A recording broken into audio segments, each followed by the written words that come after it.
কে তুমি মা বলো না মা। নমস্কার, আপনাদের সকলকে স্বাগত জানাই আমাদের অনুষ্ঠানে। আমি আপনাদের বন্ধু সুমিত্র সঙ্গে রয়েছি। মানুষের জীবনটা জুড়ে দেখবেন নানাবিধ সমস্যা। আমি একজনকেও পাইনি যে সমস্যা মুক্ত, এটা হওয়া সম্ভব না। তার কারণ প্রত্যেক মুহূর্তে আপনি যখন খুব ভালো আছেন, ভালো থাকাটাও তো আমরা নিজেরা বুঝতে পারি যে সময়টা ভালো যাচ্ছে। আবার সময় যখন খারাপ যাচ্ছে, সবার আগে যিনি বুঝতে পারেন তিনি হচ্ছেন যে ব্যক্তির হচ্ছে তিনি বুঝতে পারেন। তো এই যে ভালো থাকা খারাপ থাকার সময়ও এটা অঙ্গাঙ্গিক। আপনি দেখবেন একটা ভালো সময়ের মধ্যে দিয়ে যাচ্ছেন, সেখানে দুম করে একদিন একটা খুব খারাপ জিনিস হলো যেটা আপনি চাননি। তার কারণ হচ্ছে যে ক্রমাগত বলা হয় এই গ্রহের খেলাগুলো আমাদের জীবনে ওঠা পড়ার মতন চলছে, কখনো একটু উঠছে কখনো একটু পড়ছে। কিন্তু একটা জিনিস কখনো হবেন না, এটা আমার মনে হয়, হতাশ হওয়ার কোনো প্রয়োজন নেই। এটাই জীবন। আপনি অন্যদের সঙ্গে কথা বলছেন না বলে, মনের মধ্যে পুষে রাখছেন বলে আপনার মনের গহন অন্ধকার একটা তৈরি হচ্ছে ভেতরে। সেই হৃদয়ের মধ্যে অন্ধকারটাকে রাখবেন না। তার কারণ এখন সময়টা এসছে, এত দ্রুত বেগের একটা জীবনের সময় এসছে, সেখানে কনস্ট্যান্ট নিজেকে ভালো রাখতে হবে। শারীরিক দিক থেকে ভালো রাখতে হবে, এক্সারসাইজ সমস্ত কিছু করে আপনাকে ভালো রাখতে হবে, সুষম খাবার খেতে হবে। আর একটা কি, সৎ চিন্তা, পজিটিভ থিঙ্কিং।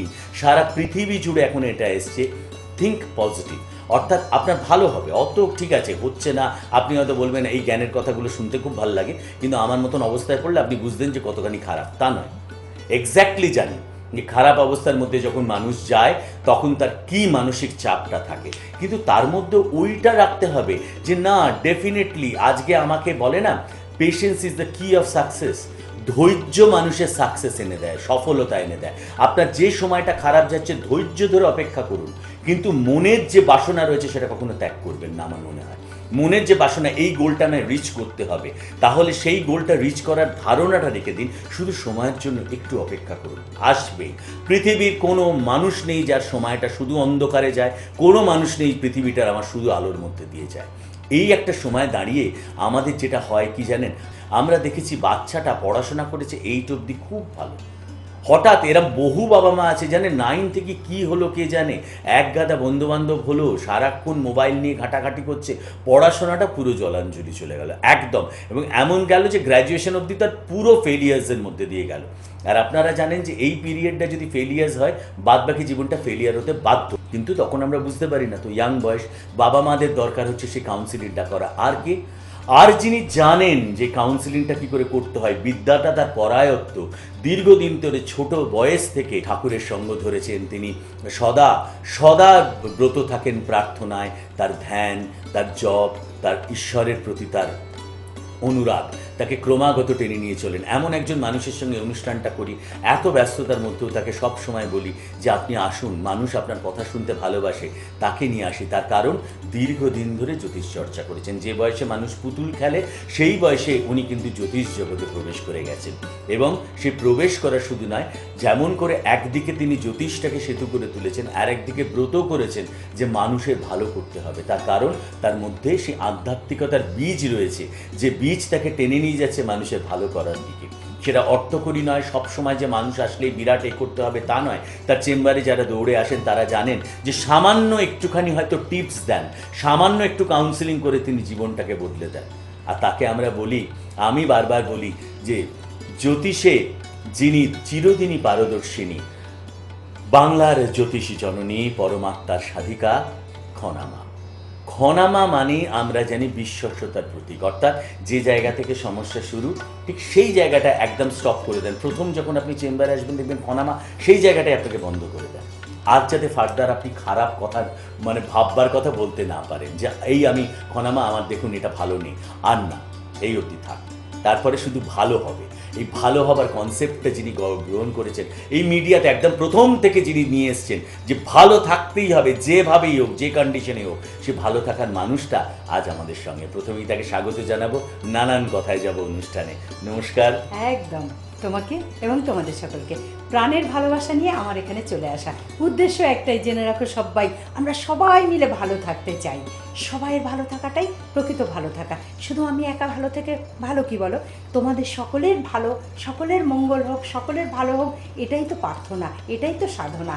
আর আমি যেটি বলি প্রতিটি মানুষকে, দেখো হচ্ছে না, হবে না বলে কোনো কথা নেই। যদি কারো হয় তোমারই হবে নিশ্চয়, এইভাবে হবেই হবে জয়, এ কথা তো প্রাণ থেকে বলতেই হয়। তো এই কথাটা বলতে গেলে কি করতে হবে? নিজেদের কাজ নিজেদেরকে করে নিতে হবে, নিজেদের ভালো নিজেদেরকে করে নিতে হবে। তার জন্য আমি আছি, আমি কি করছি, কতগুলো পথ দেখিয়ে দিচ্ছি। সেই পথ অবলম্বন করে তোমরা যদি চলো তাহলে ভালো থাকার সম্ভাবনা আছে, হবে। কিন্তু সেই ভালো থাকতে পারো যদি ঠিক মতন চলতে পারো। এই ভালো থাকার জন্য, ঠিকমতো চলার জন্য আমি মন থেকে প্রাণ থেকে প্রতিটি মানুষের জীবনের বীজমন্ত্রের জন্য বলি, বলো না কাতর স্বরে, বৃথা জন্ম এ সংসারে। জীবনে সমস্যা হতেই পারে, ভয় কি? আমি তো আছি তোমাদের সকলের তরে। আমি আছি কি করতে? আমি আছি কিছু পথ দেখিয়ে দেওয়ার জন্য। যে পথ দেখিয়ে দিলে তোমরা সেই পথ অবলম্বন করলে হয়তো ভালো থাকতে পারো। সেই ভালো থাকতে যাতে হয়তো পারো, তার জন্য বেশ কিছু কথা আলোচনা করা তোমাদের সাথে। আমি এসেছি মানে একটা বিরাট কিছু, অনেক বড় বড় কিছু কথা বলবো তা নয়।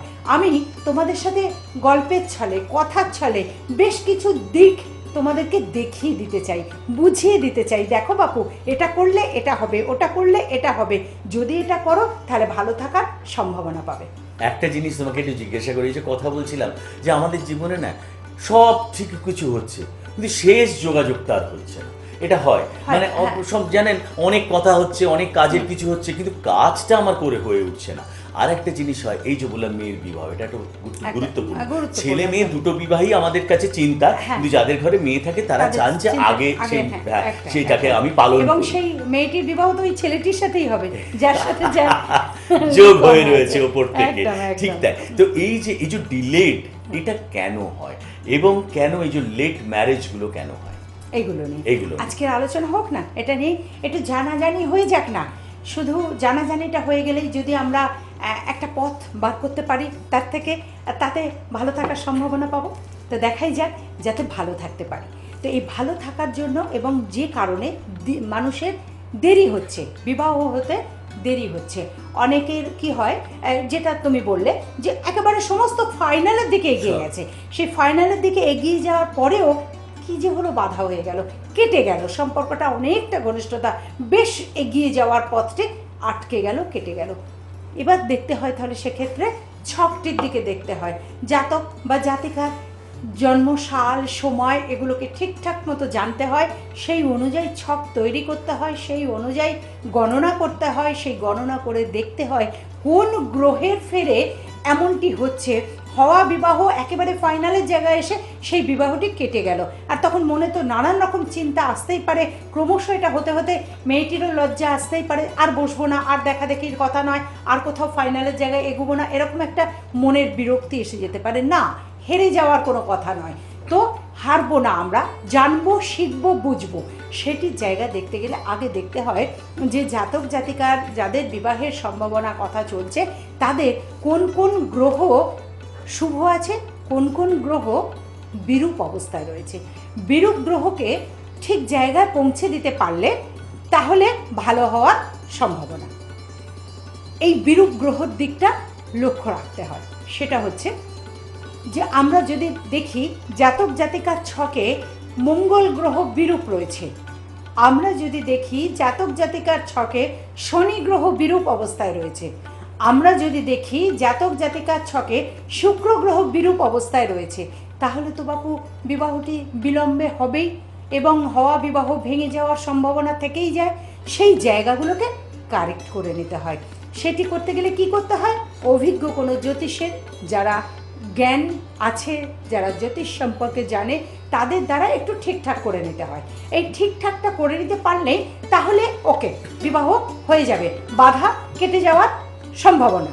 তো এই বাধা কাটানোর জন্য আগে আমাদের ছক বিচার করার প্রয়োজন। এই ছক বিচারের জন্য ভালো জ্যোতিষের প্রয়োজন, ভালো গণনার প্রয়োজন। ভালো গণনা করে ছক দেখে নিতে হয়। যদি দেখা গেল জাতক জাতিকার লগ্নে মঙ্গল, যদি দেখা গেল জাতক জাতিকার লগ্ন থেকে চতুর্থে মঙ্গল, যদি দেখা গেল জাতক জাতিকার লগ্ন থেকে সপ্তমে মঙ্গল, অথবা অষ্টমে কারো মঙ্গল রয়েছে ছকের অষ্টমে লগ্ন থেকে, অথবা দ্বাদশে মঙ্গল, তাহলে সপ্তমে মঙ্গল হলেও বিবাহে বাধা, অষ্টমে মঙ্গল হলেও বিবাহে বাধা, লগ্নে মঙ্গল হলেও বিবাহের বাধার সম্ভাবনা, আর চতুর্থে মঙ্গল হলেও বিবাহের বাধার সম্ভাবনা, এবং দ্বাদশে মঙ্গল হলেও বিবাহের বাধা হওয়ার সম্ভাবনা। এই সম্ভাবনার জায়গাগুলোকে ঠিক করে নিতে হয়, না হলে হওয়া বিবাহ কেটে যাওয়ার সম্ভাবনা হয়। তো এই জায়গাগুলোকে যদি আমরা ঠিক মতন দেখে নিতে পারি, বুঝে নিতে পারি, এবং সেই অনুযায়ী যদি একটা জায়গায় যেগুলোকে কারেক্ট করা যায়, এরকম একটা জায়গায় পৌঁছানো যায়, তাহলে কিন্তু বাধাগুলো কাটানোর সম্ভাবনা। তার মানে আগে গ্রহগত অবস্থান দেখে নিয়ে দেখতে হবে সেই গ্রহগুলো কি কি পর্যায়ে রয়েছে, তারপরে সেগুলোকে মেরামত করতে হবে। কি বলছে এক্স্যাক্টলি, কোন কোন জায়গায় ছক কথা বলে, সত্যি কথা বলে, ছক কি বলছে, সেই ছকের কথা অনুযায়ী ঠিক মতন ছকে ফেলে চলতে পারলে তাহলে বাধাগুলো কাটিয়ে নেওয়ার সম্ভাবনা হয়। এবং এটাই আমাদের মনে হয় যে বারংবার যখন খনামা কথা বলেন, একটা কথাই বলেন যে বারংবার উন্নতি অর্থাৎ সাকসেস। সবসময় খনামার এটা ইচ্ছে হয় যে আমার যে বন্ধুরা আমার কাছে আমার চেম্বারে আসছে, আমার সমস্ত মানুষ যারা দৌড়ে আসছে, অনেক কষ্ট করে আসছে, তাদের যেন এই ফলটা তুলে দেওয়া যায়। কি ফল? শুভত্বের ফল। কি ফল? সাকসেসের ফল। আমরা প্রত্যেক একটা সাকসেস। আপনার মেয়ের বিয়ে আটকে গেছে, হয়ে গেলে সেটা সাকসেস। ছেলেটার পড়াশোনা হচ্ছে না, মেয়েটার পড়াশোনা হচ্ছে না, যেটা যদি করিয়ে দেওয়া যায়, কারেকশন করিয়ে দেওয়া যায় আপনার ছক দেখে, সেইটা আপনার সাকসেস। আপনি দীর্ঘদিন ধরে ভাবছেন যে আমার চাকরিটা কেন হচ্ছে না, দীর্ঘদিন ভালো কোয়ালিফিকেশন, বগলে এতগুলো ফাইল নিয়ে ঘুরে বেড়াচ্ছেন দৌড়ে, কিন্তু হচ্ছে না, কোয়ালিফাইড আপনার, অনেক সার্টিফিকেট, কিন্তু চাকরি হচ্ছে না। সেইটা খনামা চান আপনার যেন চাকরিটা হয়, সেটা আপনার সাকসেস। এই সাকসেসগুলো দিতে পারেন সেই মানুষ দীর্ঘদিন ধরে যিনি এই জ্যোতিষটাকে নিয়ে গবেষণা করেছেন, দীর্ঘদিন ধরে পথ হাঁটছেন জ্যোতিষের হাত ধরে, দীর্ঘদিন ধরে মানুষকে ভালো করার কথা ভাবছেন, সেই মানুষ আমাদের যখন সঙ্গে থাকে, আমি বারবার বলি কি বন্ধু হিসাবে কথা বলুন, একটা তো ফোন কল, একবার এসে দেখুন না। তার কারণ জীবনটা আপনার তো বদলে যেতে পারে। এই বদলে যাওয়া জীবনটা তখন দেখবেন আনন্দ, যে অন্ধকারের মধ্যে দিয়ে আপনি দীর্ঘদিন অতিবাহিত করেছেন, বিশেষত শনি মহারাজ থাকলে দীর্ঘদিন ধরে একটা কালো অন্ধকার দিয়ে যেতে হয়, সবচেয়ে স্লোয়েস্ট মুভিং প্ল্যানেট আমরা বলি, সেটা যদি একটু ত্বরান্বিত করা যায়, জীবনটা আবার হাসি খুশি ফিরে আসে, জীবনে সবার সঙ্গে আপনি আনন্দ শেয়ার করতে পারেন, আমি বলি একটুখানি কথা বলুন, সরাসরি একটা ফোন কল, দেখুন আমাদের স্টলে নাম্বার যাচ্ছে, একটু আগে বুকিং করবেন। বন্ধু হিসাবে বলি, এসে দেখলেন প্রচুর ভিড়, আপনাকে দেখার সময় হলো না, আবার বলা হলো অফিস থেকে আপনি নেক্সট দিন আসুন, আপনারও সময়ের দাম আছে। সুতরাং আগে একটু ফোন করে নিন, একটু বুকিং করে নিন 9831070429, 9831058429, যে কোনো একটা নাম্বারে ফোন করে নিন। আমাদের ব্যাক অফিসের বন্ধুরা বলে দেবেন যে কোন চেম্বারে কখন খনামাকে পাওয়া যাবে।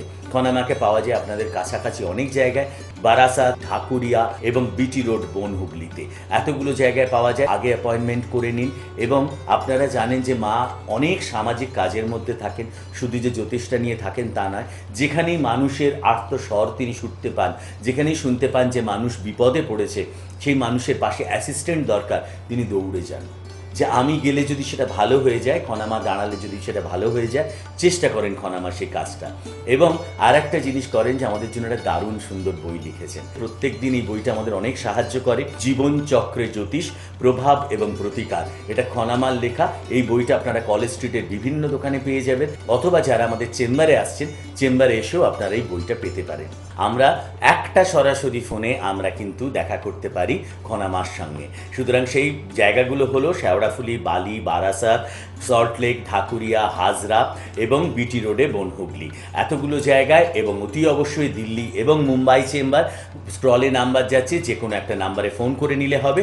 এবং আমরা ফিরে আসবো এই চ্যানেলে এই সময় খনামাকে সঙ্গে নিয়ে। ততদিন অবধি সকলে খুব ভালো থাকবেন। সময় দিচ্ছে বলে এবার যেতে হবে চলে, মনের কথা সব দিলাম বলে, ক্রমে আসবো আবার মনের কথা দেব বলে তোমাদেরকে ভালোবাসবো। বহু আশা নিয়ে আমি এলাম এই পৃথিবীতে, মানুষের মাঝে ভগবান আছে সেটি খুঁজে নিতে। তোমাদের সকলের চৈতন্য হোক, তোমাদের সকলের মঙ্গল হোক, মঙ্গলময় ঈশ্বর সদাই তোমাদের সঙ্গে থাকুন। তোমরা সকলে অনেক ভালো থাকো, অনেক ভালো থাকো, অনেক ভালো থাকো। কে তুমি মা বলো না।